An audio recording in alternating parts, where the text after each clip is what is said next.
wabarakatuh. Salam sejahtera untuk kita semua. Bagaimana kabar Anda hari ini? Semoga Anda semua dalam keadaan sehat dimanapun Anda berada. Pada video kali ini kita akan membahas mengenai komponen dari suatu engine yang berfungsi untuk mendongkrak performa dari engine tersebut. Daya dari suatu engine tidak hanya ditentukan oleh seberapa besar kapasitas dari engine tersebut, tetapi juga dipengaruhi oleh seberapa besar atau kuantitas bahan bakar yang dapat diproses dan terbakar dengan sempurna sehingga berhasil menjadi gaya dorong bagi piston. Di dunia otomotif dikenal ada 3 alat atau komponen yang dapat mendongkrak performa engine tanpa harus memperbesar kapasitas engine. Alat yang pertama yaitu supercharger, yang kedua turbocharger, dan yang ketiga nitrous oxide. Supercharger dan turbocharger akan menghisap dan mengkompresi udara sekitar atau lingkungan untuk masuk ke dalam silinder engine. Sedangkan nitrous oxide akan menyuntikkan senyawa dengan 2 unsur nitrogen dan 1 unsur oksigen. Ketiga alat tersebut memiliki fungsi yang sama, yaitu memasukkan udara lebih banyak ke dalam engine, sehingga nantinya ECU atau Electronic Control Unit dari kendaraan akan memerintahkan untuk lebih banyak lagi memasok bahan bakar, sehingga semakin banyak bahan bakar yang dapat dibakar akan menghasilkan daya yang lebih besar pula. Pada video kali ini kita tidak akan membahas ketiga komponen tersebut sekaligus, tetapi di sini kita akan membahas mengenai satu komponen yang banyak digunakan saat ini, yaitu turbocharger, di mana penggunaan turbocharger ini sudah digunakan pada kendaraan penumpang, kemudian kendaraan angkutan, alat berat maupun genset. Turbocharger memiliki 2 komponen. Yang pertama turbin atau rotor, dan yang kedua yaitu kompresor. Turbocharger memanfaatkan gas hasil pembakaran atau waste energi dari engine untuk mengkompresi udara atau menghisap udara lingkungan masuk ke dalam silinder engine.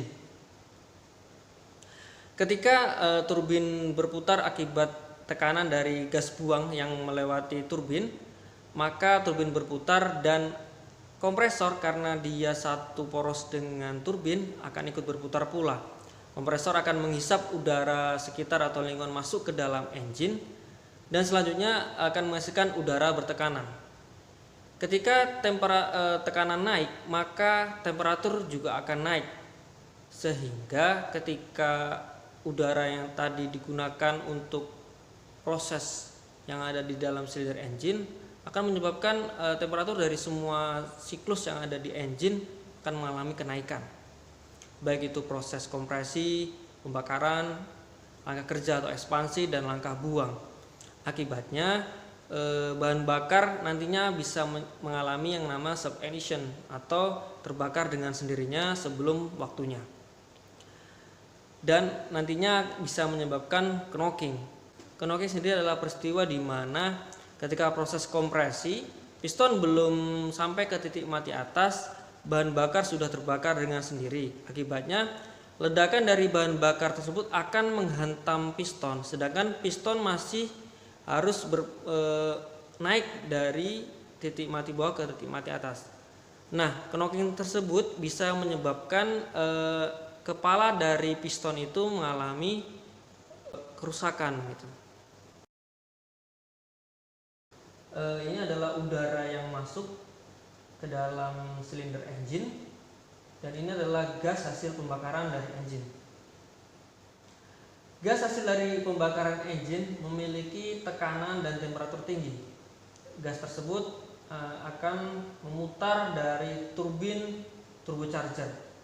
Karena kompresor dengan turbin itu seporos atau satu poros, maka ketika turbin berputar, maka kompresor juga akan ikut berputar. Kompresor akan menghisap udara tersebut dan mengkompresinya. Di sini akan terjadi kenaikan tekanan sesuai dengan prinsip di termodinamika bahwa ketika tekanan naik, maka temperatur juga akan naik. Sehingga ketika temperatur hasil dari kompresi udara turbocharger ini digunakan untuk siklus dalam pembakaran dalam ini akan menyebabkan kenaikan temperatur untuk semua proses, baik itu kompresi, pembakaran, langkah kerja maupun langkah buang. Sehingga hal ini dapat menyebabkan yang namanya subignition atau terbakar dengan sendirinya bahan bakar tersebut. Dan selanjutnya bisa menyebabkan yang namanya knocking.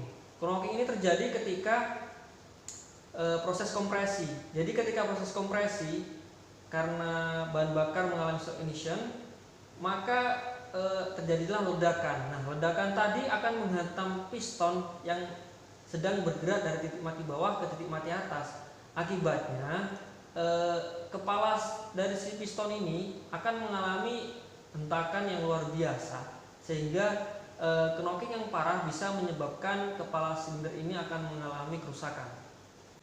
Nah, untuk mencegah hal tersebut, maka diperlukan satu alat tambahan lagi untuk mendinginkan udara hasil dari turbocharger, yaitu dikenal dengan istilah intercooler atau aftercooler. Intercooler atau aftercooler ini merupakan heat exchanger atau alat penukar kalor yang berfungsi untuk mendinginkan udara keluaran dari turbocharger tadi.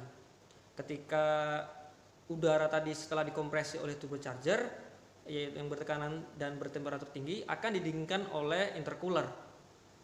Setelah itu baru masuk ke dalam silinder engine. Nah, mungkin itulah pembahasan singkat dari video turbocharger kali ini. Terima kasih atas perhatian Anda. Saya akhiri. Assalamualaikum warahmatullahi wabarakatuh.